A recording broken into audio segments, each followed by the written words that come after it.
Well, let's shut the light off, if you don't mind. You gonna fall asleep on me? Okay. Good. All right, let's shut the light off.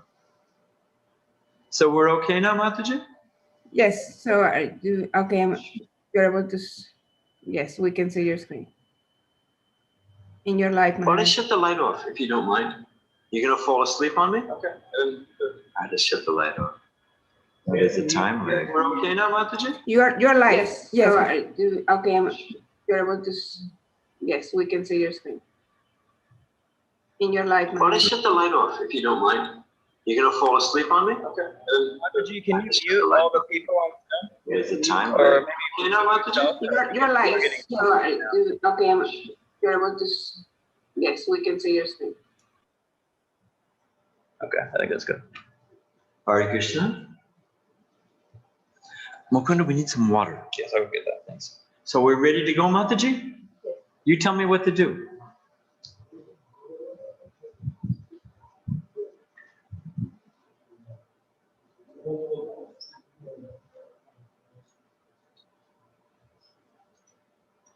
And what about this box here with everybody's picture? It's gonna cut into the text for the screen. Can we get rid of this box for now?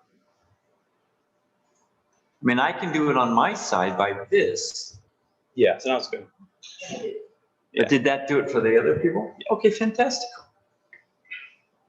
So how do we know when to start? So Mataji, should we start? Now you're muted. I'll see if I can mute the co-host. For the other people?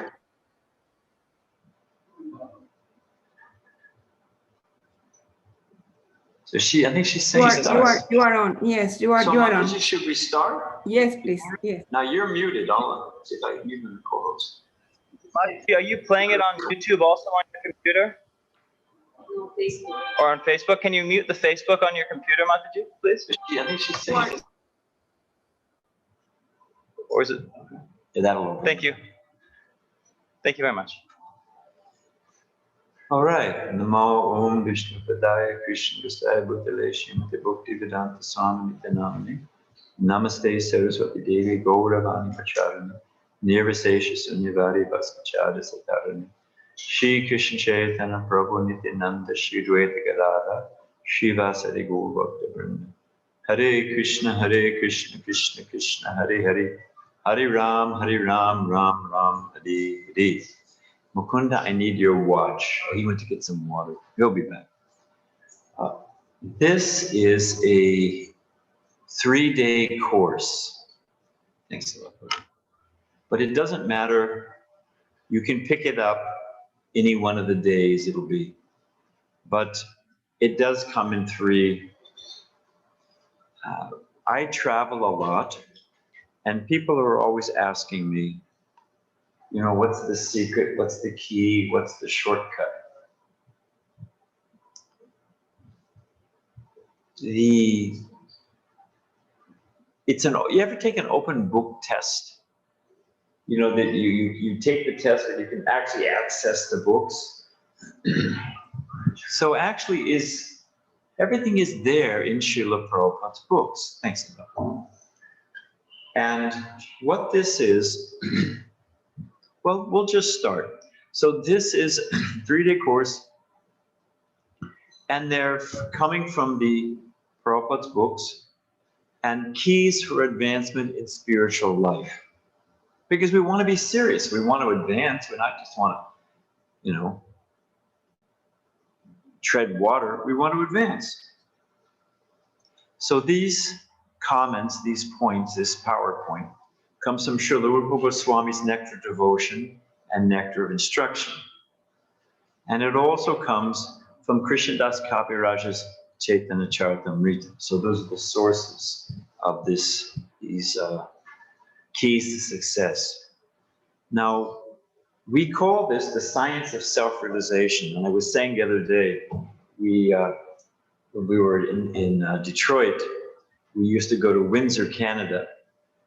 And it's the only place you can go south to Canada. You cross the Detroit River, and we'd have to go through customs.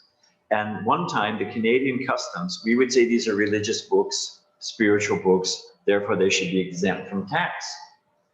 And somehow or other, one time they took them, the books, and they sent them, the Canadian Customs, sent them to Ottawa, their capital, to have them studied, where they actually tax exempt because they were religious. And we got back a letter that they're actually scientific, therefore we had to pay a tax on it. And Govardhan Prabhu, the temple president, told Prabhupada, showed Prabhupada the letter that the books were certified, his Bhaktivedanta Book Trust books were scientific. Prabhupada liked that very much. Now, scientific means, one of the meanings of scientific, is that it's based on reproducible steps. That it's anyone, in theory, can make the experiment under the right conditions and will get the same result. It's verifiable. There's a methodology, there's a step-by-step, and there's a verifiable shared result. It means it's true. That's the basic means of experiment or scientific method. So the same thing is here in spiritual life, that if you practice it, if you follow the steps, you will get the result. It's a science.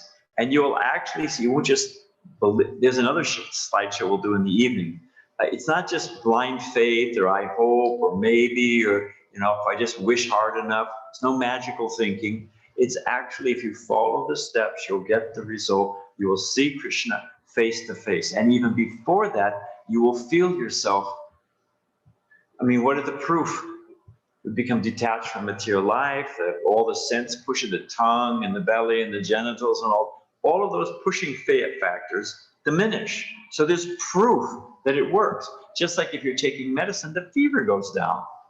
So it's a science, and here's the steps that will give us the result, pure Krishna consciousness. It's not rocket science. So let's start with this. What is the nature of our heart? Is our heart, because the heart is our tool for perception. Just like if I have a telescope but it's dirty at the end, or if I have a microscope but it's all banged up, if my glasses are covered with fog, how far can I see? So the heart, we'll get into this in a minute, but our consciousness determines our experience of reality. And if our heart is full of anarthas, dirty things, how can we perceive? And who is in the heart, in addition to the Jiva soul? Paramatma. And what is another name for Paramatma? As far as we've got Diksha Guru, Shiksha Guru, what do we also have? You have the Cheta Guru. So Krishna in the heart is trying to instruct us. But if the heart is filled with anarthas, that signal will not get through. Here's an example. Just like a radio dish or whatever it is, it's tuned, they shift. Or a radio on your dial, you tune it in to get the clear signal. So we have to tune our consciousness to catch the messages from Cheta Guru, Shiksha Guru, and Diksha Guru. It's a science. It doesn't just happen automatically. Somebody told me, well, I chanted Hare Krishna.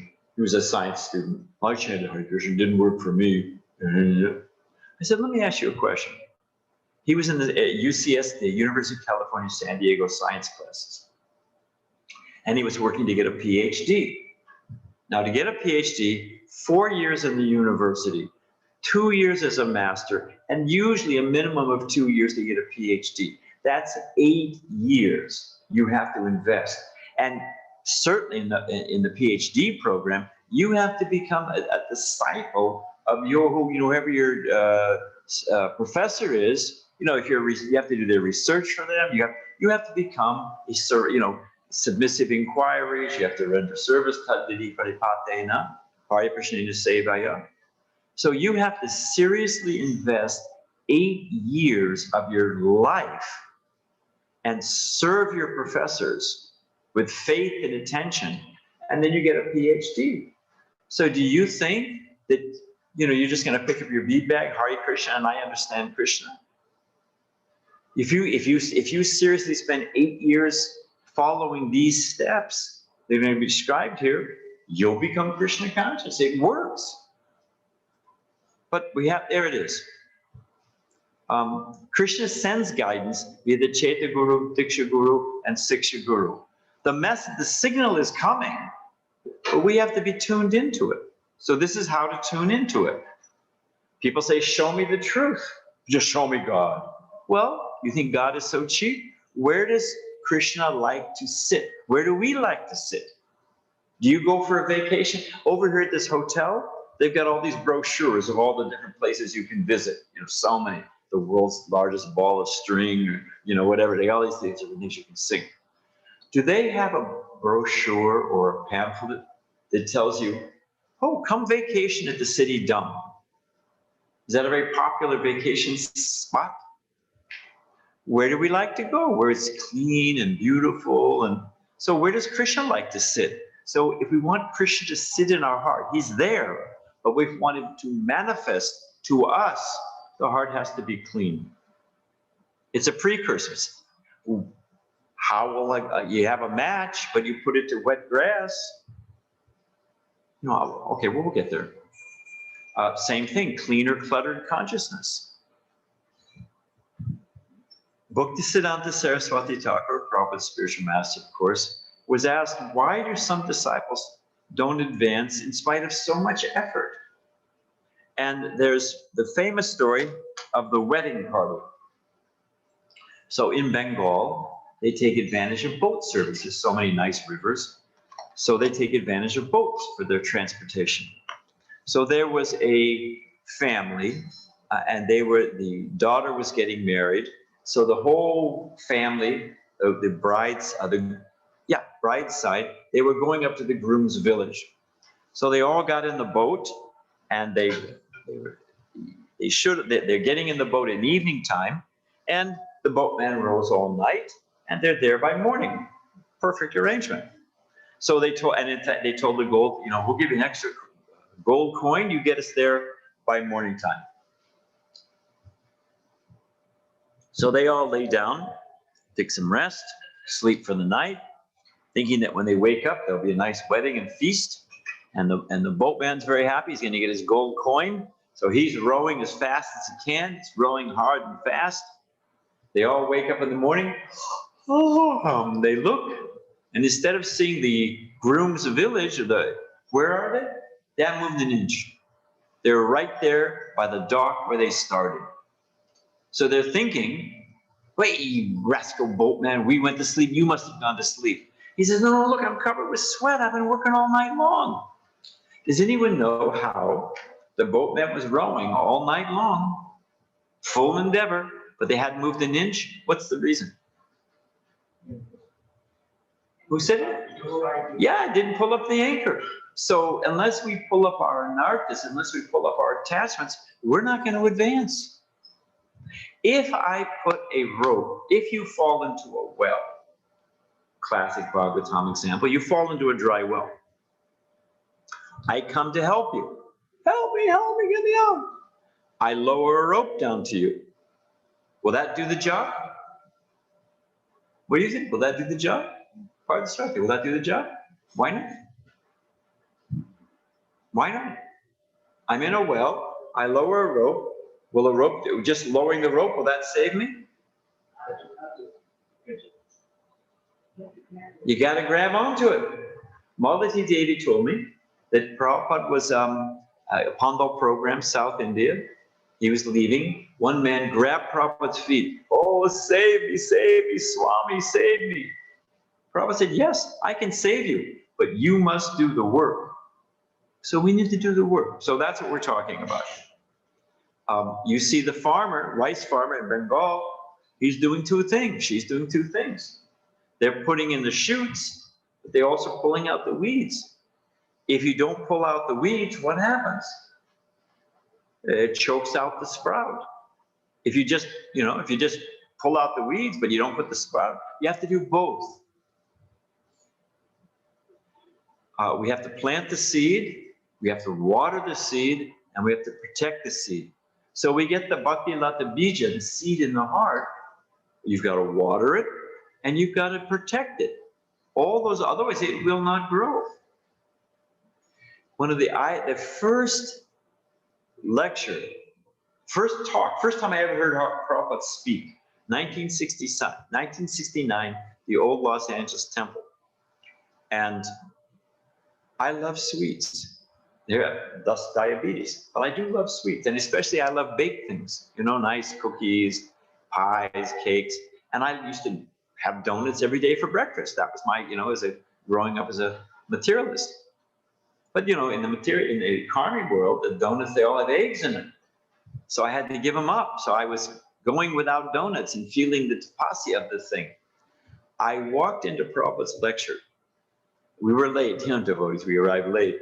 And the first thing I heard Prabhupada say is, we have so many donuts. And you know, Prabhupada's sweet Bengali accent in my bone head, I thought, he said donuts. I thought, fantastic, he's talking about the Sunday feast. I said, Krishna consciousness, profound philosophy, and donuts too, sign me up. You know, I found my heaven, you know. But then I listened, I said, oh, wait a minute. And Prabhupada said, in every process, there's yama and niyama. There's things that you do and do not. So Prabhupada was saying, we have so many do nots. We don't do this, we don't do that. But there's a reason. It's not just grit your teeth and bear it. I was at we'll take a little time, but you know, we'll get going. I was at a Catholic school. You know, we were invited sometimes to speak to different places. So this is many years ago, I was at a Catholic school, and we did 6 or 7 different classes. And one of the last classes, there was a nun there, and she'd been at every one of the classes. And, you know, we spoke in question and answer. She was raising her hand. She said, tell the students about your mortifications of the flesh. Tell them about your mortifications of the flesh. I was thinking, mortifications of the flesh?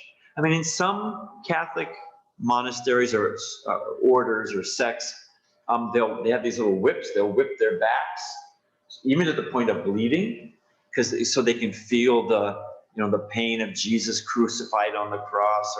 And sometimes they wear their camel. Their clothing is made of camel's hair, very scratchy and uncomfortable. So on the one hand, it's a type of austerity. Sometimes they live on a stone, bench, so you don't get attached. I mean, they've got the right idea, but there's no ras, there's no bhakti there, or taste of bhakti. So she was thinking. She said, "Tell them about your mortifications of the flesh." I said, "Well, what is she talking about?" And I realized she's talking about the 4 regulative principles. For them, no meat, fish or eggs, no gambling, no intoxication, no illicit sex. I mean, that's just like horrible. But for us, it's freedom. We have no, so they appear to be restrictions, but they're really, as we advance in spiritual life, they become the sources of freedom. So this is, we have to learn the yama and niyama. So we're going to start with the what to not do. We're going to start with the don't do this, and then later on we'll start with the what to do. So don't worry, we're not just going to hammer on you, don't do this, don't do this, don't do.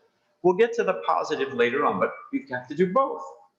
So these are 6 causes of fall down, or things that slow our progress. Because we're serious. Why are you here? A devotee was saying the other day, he's having some trouble, and a young devotee. He said, I have to go to Mangal Arati, I have to go on Harinam. I said, you don't have to do anything. I said, you can go home to your mother. You don't have to be here. You're here because we want to be devotees. We want to advance in spiritual life. So these tips are for you, and for me as well, how to advance in spiritual life, how to get Krishna's lotus feet, which is the name of the game. So the acharyas, we want to follow in the footsteps of the acharyas, but they've all gone back to Godhead. What do? They've left us here all alone. No, they haven't. Bhagavatam says they've left the boat of their instruction. So to sail over the ocean of birth and death, the Vairagya River, the river of misery and death, how to sail over? We have to get in a boat to sail over a river. And that boat is their instructions. So what are those instructions? Here we go from Rupa Goswami. Upadeshamrita. The first is atyahara, overeating or too much collecting. If we overeat, it says, what is it? Vacho vegam, manasa veda, kroga vegam. These things work in a line, pushing factors. If you eat,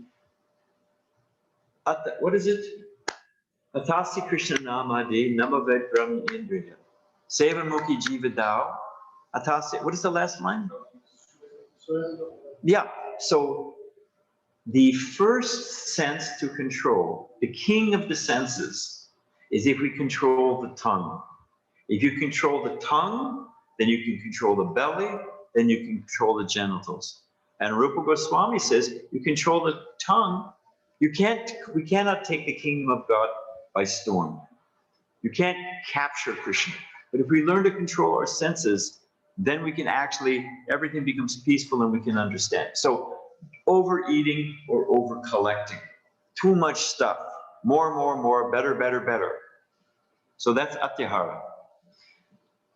I don't have my laser pointer, but it doesn't matter. If you think about it, I think Gandhi is the one who says there's enough in the world for everyone's needs, not their greed, but their needs. And the problem is, here's what we want. We have so many. What do we actually need? Thank you very much, Prabhu. What we actually need is thanks a lot, is right here, very simple. But what we think, oh, we have so many wants. What does Krishna say in Bhagavad-Gita about lust? He compares it to something. Anyone know? What does lust do? It burns like fire. What is the nature of fire? If I have a fire and I put more wood on it, does the fire burp, say thank you very much, and go out? Is the hunger of the fire satisfied by giving it fuel? Jai Shri Shri Radha Madhava, Jai Shri Shri. The more food this is one of the secrets that the materialists do not understand. The more you feed lust, the more you feed more, bigger, it never goes out. The fire just gets bigger. When I was a child, my parents took us camping. And my parents were down by the lake, reading peacefully. A few minutes, the kids were quiet. So my brother and my sister and I. My brother and I were fool number 1 and fool number 2. My older brother was fool number 1. He had so many crazy ideas. And I was fool number 2. Let me enthusiastically follow. So we had the idea, let's build a fire. My parents, a few minutes, they're down there by the lake peacefully, and you know what? They're kids, they're in the forest, what can go wrong, So we start this little fire, and it starts getting bigger. We say, okay, we better put it out. Now, I'd seen my father put out a fire, a little campfire, got some water, poured some water on it. So I saw I was about 4 years old, and I saw a little container, thought, well, it's clear liquid. I'll put it out. You know what it was? I didn't notice it. On the other side, it said gasoline. So I took a pan full of gasoline and I put it on our small fire. Now, what happened? Now, actually, no. 2 things happened sequentially. One thing happened, then another thing happened. Now, what you're all thinking was the second thing that happened in the sequence. What is the first thing that happened? Small fire, I pour a gallon of gasoline on. What's the first thing that happens? It seems to go out because you cut off the oxygen. You cut off the oxygen and flame goes down. So my brother and I threw the gas in, solved that problem. Millisecond later, kaboom! I actually burned off my eyebrows. It's true. My poor parents, they see this fireball go up and this, oh my gosh. My father came running back. So the point is that lust, you get a momentary relief. You itch, you scratch it, whatever it is, So it's like that. But it just comes back So it's like a dog chasing his tail, round and around and around. It's an endless, you never solve it. So this atyahara, overcollect, give me more, to eat more, buy more, bigger, but it burns like fire and is never satisfied. So that we have to give it up. Here's a simple thing. You know, all over the world, they're chasing after American standard of life. I mean, everybody wants, you know, they want a big screen TV, you know, they all want it. But the simple fact of the matter is, if you take the population of I think, I forget the exact number, remind me to Google it, but the United States population is something like 6%, I'm not quite on the numbers, but the ratios are right. It's 6% of the population, but it consumes 23% of the world's resources. 6%, 23%, it's something like that. Now, if you bring the entire world's population, 7 billion people, and you bring them up to the standard of consumption of the United States, it would take the resources of 6 planet Earths. In other words, it just cannot be done. So you're going to have a ghetto. You have a ghettoized world. You have some people that are third world and are oppressed, and you got a few people that are living on the top thinking they're dreaming. You know, they've got it made. And there's going to be revolution and stress and wars, and it's impossible. So we're chasing after an impossible dream based on a false premise that if I satisfy my senses by atyahara, I will become happy. But it doesn't work. So there's that. Now, prayasya, over-endeavoring for material things. This is the commodities market in Chicago. Of course, now it's COVID, but it's one of the most, people are shouting and screaming, and you know, but you see them on the streets, running and running, running, busy, busy. This is the Hatter from Alice in Wonderland, and he was always in a hurry. Late, late, late for an important date. No time, no time, late, late, late. He's got his clock there, and he's in a big hurry. You can see his face, he's in big anxiety. I was sitting in Prabhupada's room with Darshan, a number of devotees, and this one man was sitting right in front, and he kept looking at his watch, you know. And Prabhupada didn't miss a thing. We'll tell some as we go through stories about Prabhupada's detective powers. Prabhupada immediately picked up on it. He said, "Sir, what is your concern?" And the man said, "I have a very important appointment. I don't want to miss it. I have a very important appointment." Prabhupada said, "Don't worry. You have only one appointment, and you will not miss it." Anyone know what is that one appointment in life that we will not miss? Yeah, as much as we like to miss it, as much as, no, call me later, call me tomorrow. You can't get out of it. So this mad passion for over-endeavor for material things, things that are difficult to obtain. Where's the time for spiritual life? And you're full of anxiety. Struggling for things too hard to achieve. This also happens to us, you know. We want to distribute books. We want to build a big, beautiful temple. That's our duty. Look how many beautiful temples, Prabhupada. We want to do so many things. We want to raise a bunch of money. But if we do that at the sacrifice of our sadhana, it will all ultimately collapse. So over-endeavor for things that at the cost of our sadhana. Now, if you take 6 hours to chant your japa, well, that's nonsense, you know. Prabhupada said a Brahmin can chant his japa within 2 hours. Prabhupada said it took him an hour and a half to chant his japa. You know, so if it takes you too long, if it takes you less than that, then you're not hearing the mantra. And if it takes you hours and hours, your mind is just drifting. You're not focused. But if we take on tasks that within a reasonable amount of time choke out our sadhana, that's this prayasya. Prajalpa, talking unnecessarily about mundane things. Have you heard the saying, garbage in? What's the other part of the equation? Garbage out. What goes in comes out. We think, well, I'm just watching a little cable, or some Hindi movies, and I'm reading a newspaper. 15 minutes, what? But it goes in. What is the example? Chaitanya Charitamrita. If I have a clay pot and I put wine in it, I can pour out the wine. Is the pot clean? You smell it. It'll always have that. Once it's been absorbed. These things, prajalpa, mundane talks, mundane news, it goes in your head and it stays with you.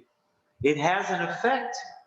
So we have to be very careful, because what's in, it goes into the heart.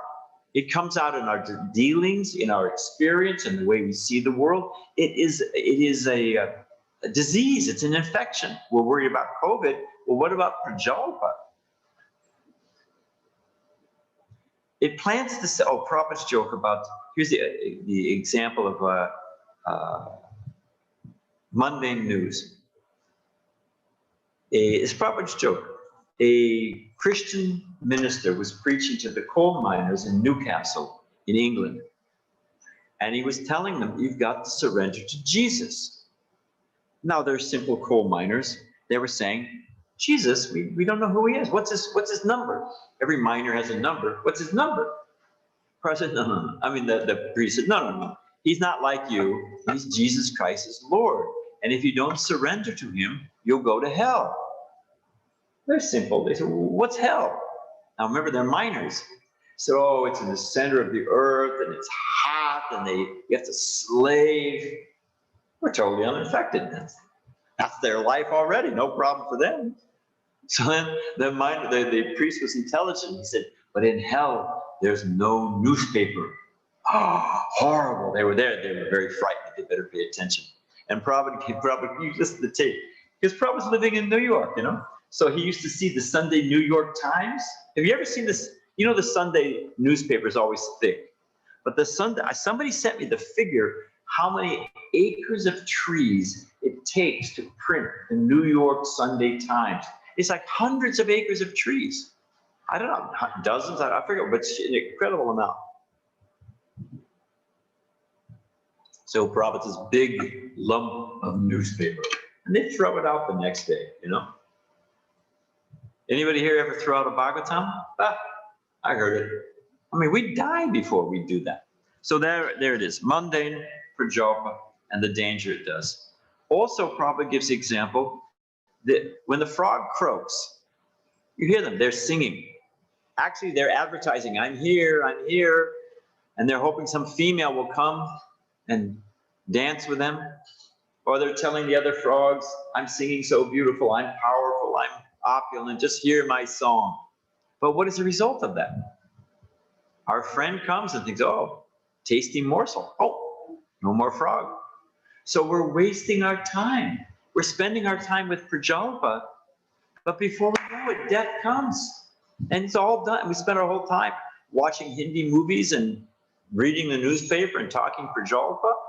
We've wasted our life.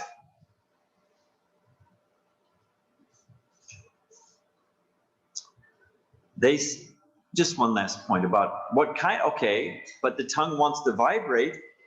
Are we just a vow of silence? We don't speak? There was a man, Mukunda Maharaj told me this, he was some yogi, and he told Prabhupada, you know, you're doing all these lectures, you're writing all these books, but one who knows, one who doesn't know speaks. One who knows does not speak. So he said, like an empty pot, you know, if you tap a clay pot, if it's empty, dong, dong, dong. If it's full, it makes no sound. So one who's full of knowledge, he doesn't speak. Sounds good, doesn't it? Well, this jugglery word sounds very sweet. Prabhupada said to him, do you believe, sir, that one should practice their philosophy?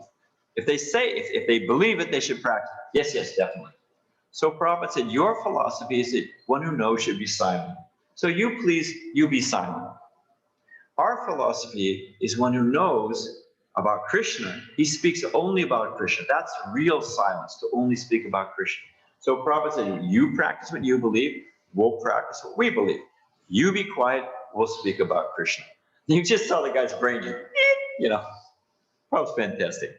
So we speak, but we speak about Krishna. You know, in the kitchen, have a nice lecture playing, you know, or have a nice bhajan. What's the problem? When they cleansed the Gundicha temple, Chaitanya Mahaprabhu's, it was all they would do. They communicated. They wanted water or a pot just by Krishna, Krishna.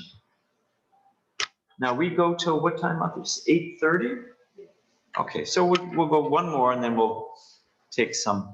Niyamagraha. This is too much attachment to or too much neglect of spiritual rules and regulations. I was saying we have our donuts, our do-nots, but you get people who are, well, you'll understand. We blindly follow sometime. There was a devotee one time, it took him 2 hours to chant his, because he read in some Purana somewhere, it took him 2 hours to chant his Gayatri. He had to clean the spot and offer prayers in the different directions. And I said, come on, you know? So, or whatever it may be, you know, we have to sometimes do the needful. Prabhupada used to say, do the needful. So, Niyamagraha, Prabhupada's story. There was a young lady, she was getting married. And the priest had set up all the jagasthal, everything was ready to go. But there was a cat kept running across it. So the priest said, give me a basket. They got a basket, they put it over the cat. Didn't hurt the cat, but you know, the cat's restrained. Fine, no problem. So the wedding was concluded, everyone had a fantastic time. The woman grew up, wonderful marriage, wonderful children, happy, happy, happy. So now it was her daughter's time to get married. So she, as she had had such a happy life, she wanted to set off as much auspiciousness as possible. She went to the same temple, same priest, same astrologer, everything same. Set up the jagasthal, everything's there. So they're ready to go. The priest said, I'm ready, we can start. Mother said, no, something's missing. Priest said, no, everything's fine. Mother said, no, has to be a cat in the basket. So that we can part, you know. And Prabhupada's other story, maybe Benares, I don't know. You know, but you go down, you see all the Brahmins there by the river, and they all do their puja first, and they take their dip in the river. So if you've got, you know, and you see sometimes even in Vrindavan, you see on the Jamuna, but suppose you've got 50 Brahmins all lined up with their puja trays. And sometimes they get mixed up, whose tray is whose. So one Brahmin said, well, I'll mark my tray specially. He took a little clay from the bank, made a little ball, put a little ball of clay on his tray, went down and bathed in the river. When he came back, all the other trays had a little ball of clay on them. Because all the other Brahmins thought, oh, you know, he knows some special part of the procedure, and I don't want, you know, that I don't know, and he knows more than me. So they all imitated blindly. So Niyamagraha is to follow blindly, and you know the letter of the law, but not the spirit of the law. So that's Niyamagraha. And do we take questions now? I'm going to do one more. We'll do one more.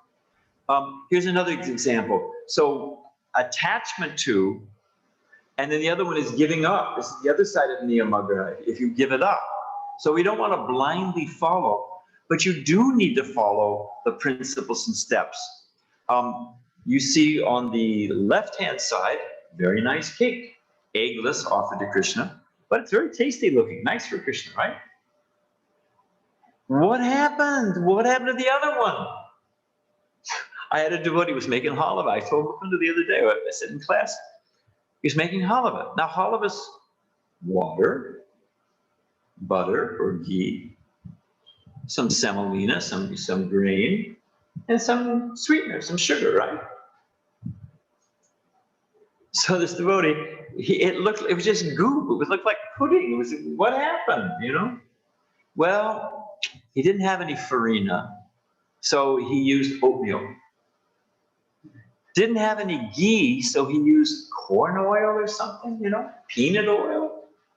Didn't have any sugar, so he used honey. I mean, honey's nice, bless the bees, but you know, you use oatmeal, you're not going to get halava.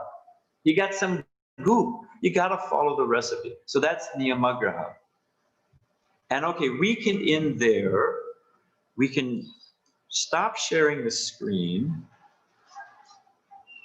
And we can open up this. How do we get to see everybody? Okay, we can see, there we go. So, Mataji, you can see the hands. Does anyone have a question? Now, I'll tell you how this works. Generally speaking, right in the beginning, nobody has a question. Everybody thinks, oh, somebody else is going to ask a question. So all it takes is one brave soul, and I'm asking you guys too, you're not off the hook. Just if you have any question at all, Were you sleeping? Prabhupada's question means your intelligence was engaged. So anyone who have a question here or out there, have a way. And once one person asks, people think, oh, I got a question. Okay, so Mataji, anyone have a question? Yes, yes, Maharaj. Steffi, she was watching last night also. She asked, what advice would you give to those in the military service?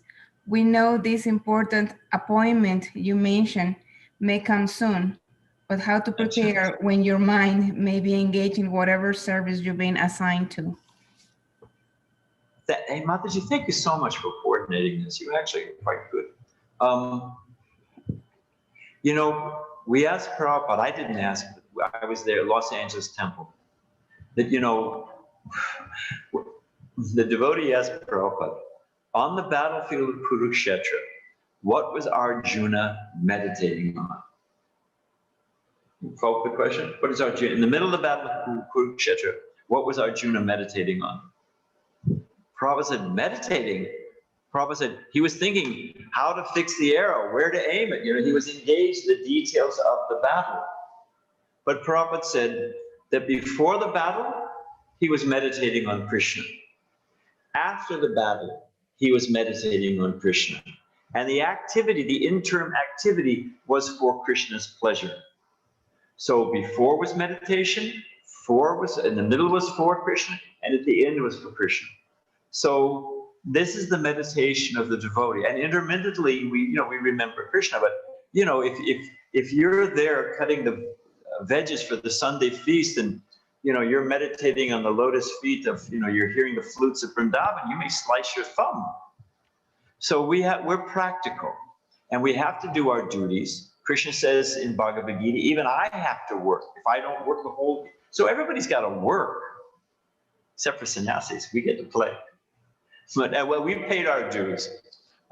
So the point is that you have to work. Everybody has to work, but we're remembering Krishna. We're thinking of Krishna's instructions in Bhagavad-Gita. We're praying to Krishna for being success. So out there in the military, it's the same as whether you're working in a factory or whether you're a doctor doing surgery. You're focused on the matter at hand, but the fruits of your work, on one hand, it's a noble duty being a Kshatriya, protecting the nation. On one hand, it's a noble thing. So, and then when you're off hours, you chant your japa, you make a little altar. We have a lot of devotees in the military who are okay. There's no excuse, and I don't think you were asking for excuse, but there's no excuse for not being Krishna conscious. You can be Krishna conscious in jail.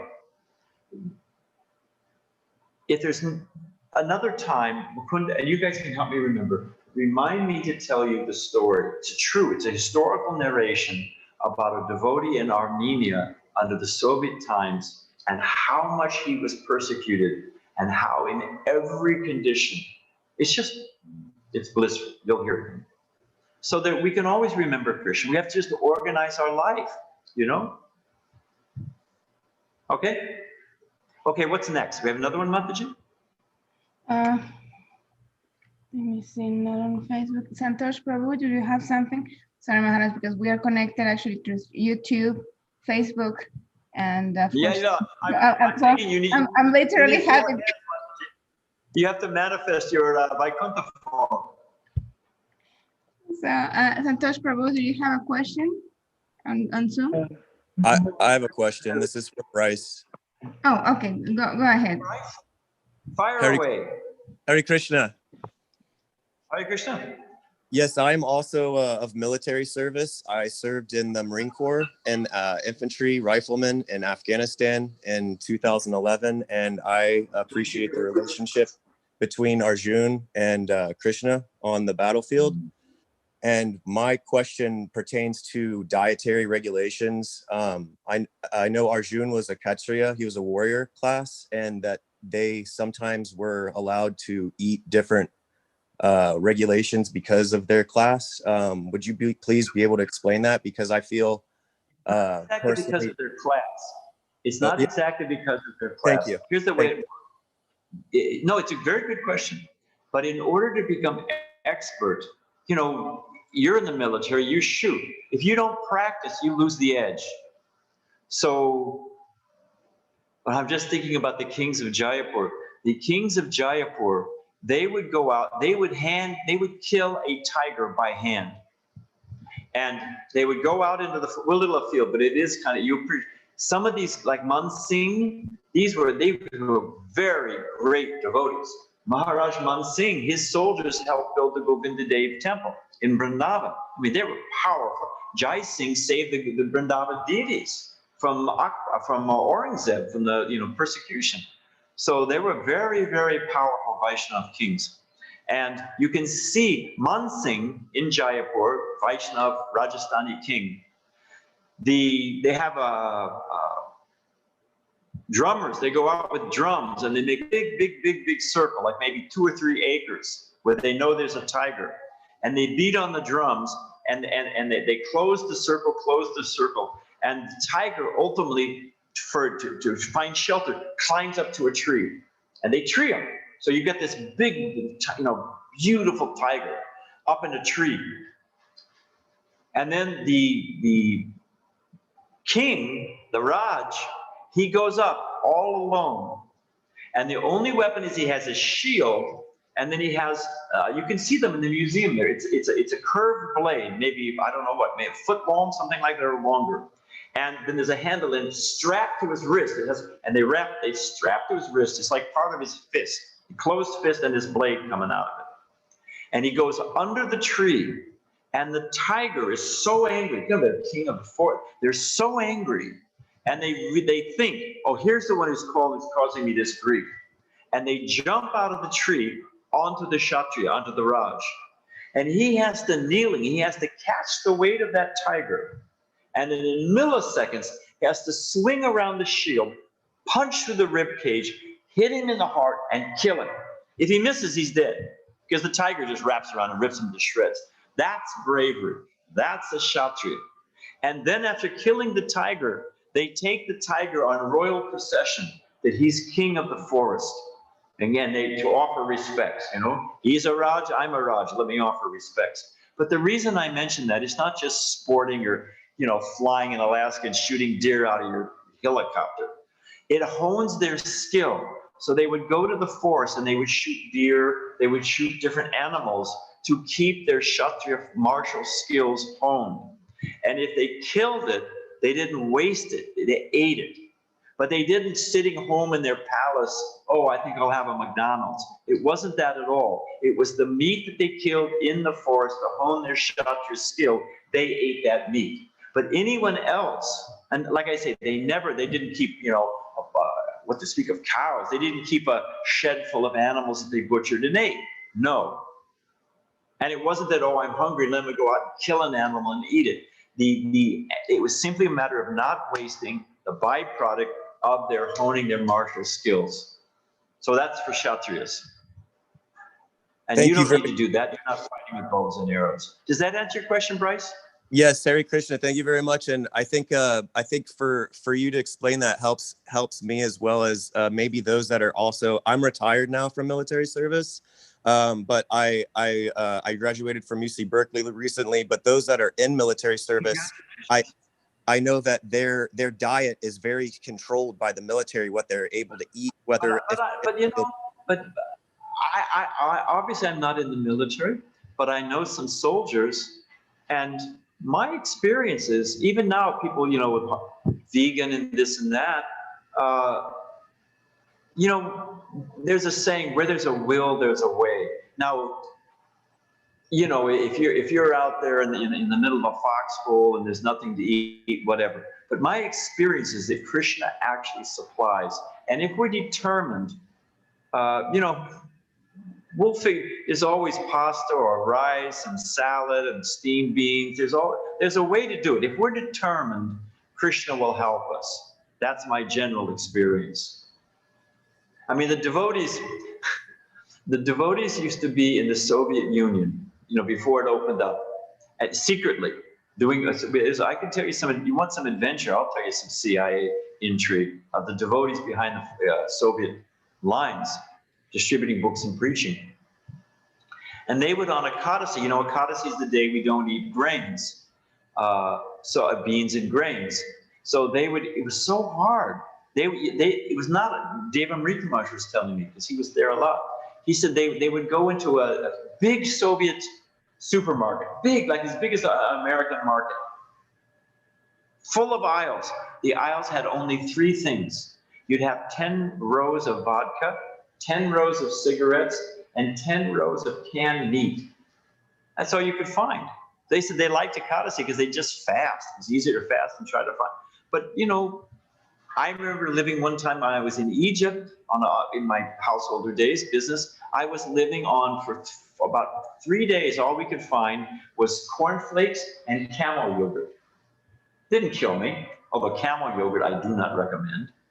So I don't mean to minimize anyone's difficulty, but if we try hard, generally speaking, unless it's really, you know, really an extreme emergency, and that's only for a short period of time, we can sustain ourselves.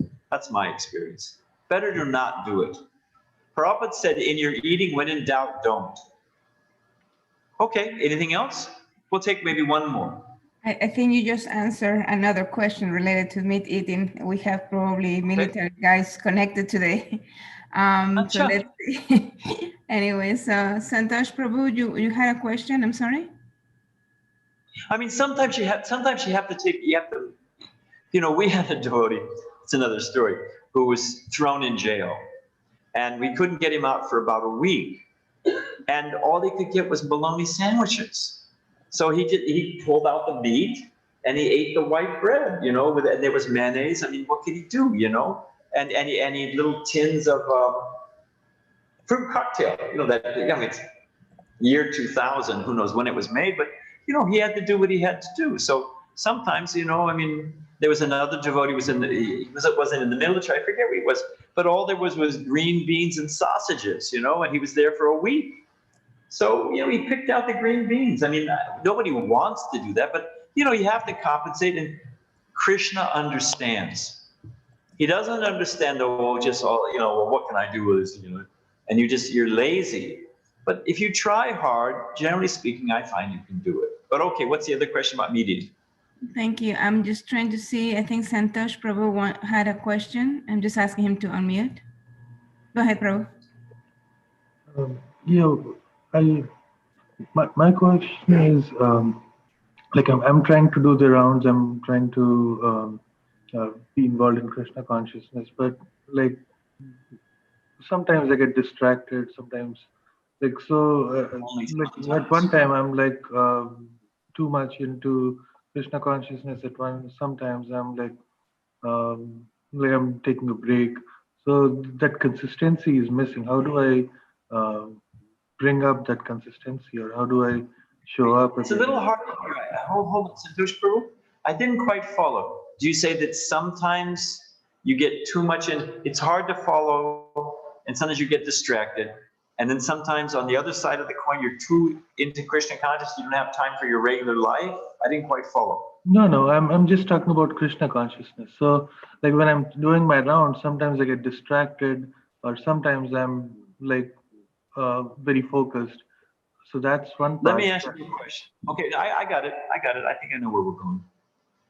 You know, Krishna says the same, Arjuna says the same thing to Krishna. I mean, everything's there in Bhagavad-Gita. Arjuna takes the role of every man, of all of us, everyone, and Krishna takes the role as the perfect master. So it's all there in Bhagavad-Gita. Arjuna says, but you're giving me all these instructions, but the mind is more difficult to control than the wind. There it is, the same question. The mind is difficult to control. It takes off. What are they? You can travel at the speed of the mind. You know, I'm thinking of India. Immediately I'm there. I'm thinking of, you know, whatever. Zing, I'm thinking of Hawaii. So the mind takes off all the time. It is difficult to control. So when Arjuna says to Krishna, when Arjuna says to Krishna, the mind is difficult, more difficult than the wind, hard to control. Does Krishna then just say to Arjuna, oh, okay, you were right. Good point, Arjuna. Forget it. Forget what I had to say. Just go for it. No. Krishna does not give an inch. Krishna says, yes, difficult to control, but it's possible by detachment and constant practice, proper practice, by determination. So Krishna says, armed with yoga, stand and fight. The fact of the matter is, we have to fight with the mind. The mind is the worst of enemies and the best of friends. So it takes time. We don't become Krishna conscious overnight. It does not happen by osmosis, and it doesn't happen overnight. It is the finest skill to learn to control the mind, to control the senses. That's why they're called Goswamis, that they've managed to control the senses. So it's not an easy thing. Nobody said it was easy. We are dealing with millions of lifetimes of conditioning. And we're going to drop that like it goes away easily. But you have to, if you want to become an Olympic athlete, you have to sacrifice so much. It takes years of practice. You want to become a concert pianist, years of practice. You have to forget fooling around with your friends. You can't stay up late at night watching the TV. I think for Olympics, they say no sex a week before the Olympics. I mean, there's all kinds of stuff you have to do. And that's just so you can jump through a hoop or across a line or, and we want to leave this material world. We want to capture the supreme cause of all causes, Krishna, within our heart. That most valuable thing. Oh, and it's cheap. Prabhupada said, you want costume jewelry?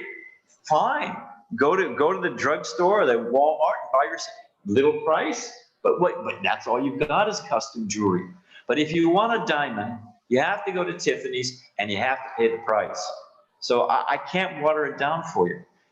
If you want Krishna, if you want to get control of the mind, it takes effort. And I'm not saying you're not trying. Don't be discouraged. That's my point. Don't be discouraged. You are not alone. Even Arjuna said the same thing. It takes time, but it is possible. And it gets easier. Like learning a bike, once you learn it, you get it.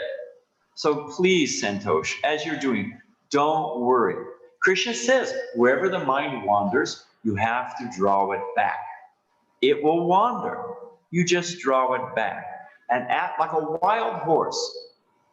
We'll end with this one analogy because I think we're at time. If you see a wild horse sitting in the pasture, wild, peaceful, chewing on the grass, no problem.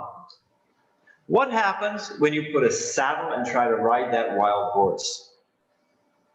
Oh, it goes wild. You can't stay on it one, whatever, bucking bronco. So in the same way, the mind, as long as we let it go where it wants, my mind's peaceful, sure, because you're not trying to control it. But as soon as we try to control the mind, no, I don't want to think about that. I don't want to think whatever that rubbish thing is. I don't want to think about that. I want to think about this. I want to think about Krishna. Oh, the mind goes nuts. But like a wild horse, if we persevere, it's a battle of the wills. It's as simple as that. But we're in charge here. We're the Jiva soul. The mind is meant to be my servant. I'm not going to let you ruin my life. And after some time, just like a horse becomes submissive, the mind will become submissive. And what's our choice? Do we want to be kicked by the mind day and night, full of anger and lust and envy? Do we want to live in that world forever? Because how are we going to get out of it? Unless we stand up, as Arjuna said, Krishna says, armed with yoga, stand and fight. And if we stand up, sure, there's a fight, but we will win by Krishna's grace. There's the story of Damodar when Mother Yasoda was trying to bind baby Krishna, and the rope was always 2 inches short.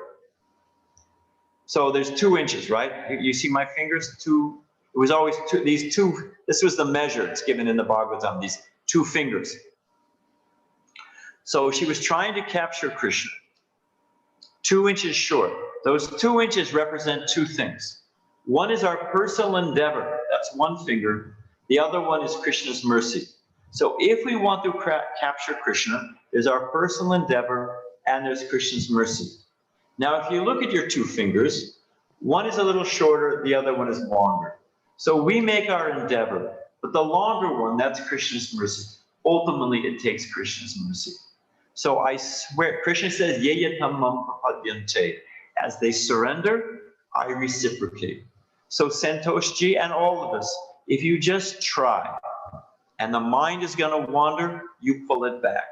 And as long as you do that, eventually the mind will become controlled. And Krishna will help you. Krishna wants you to succeed. Prabhupada said Krishna wants us to go back to Godhead more than we want to go. So don't worry, my friend. Stay the course. Okay, we should end there, I think, huh? All right, Prabhu. And we'll pick up tomorrow. This is a 3-day course. We'll pick up tomorrow. Thank you very much for your time. Hare Krishna. Hare Krishna. Thank you so much, Maharaj. And a reminder to all that we have our wonderful talks and classes with Maharaj continues tonight at 7:05. Zoom, if you want to interact, I would recommend you to please connect. Tonight we're going to have some fun. Yes. Mataji, There you go. Tonight we're going to play around with your mind.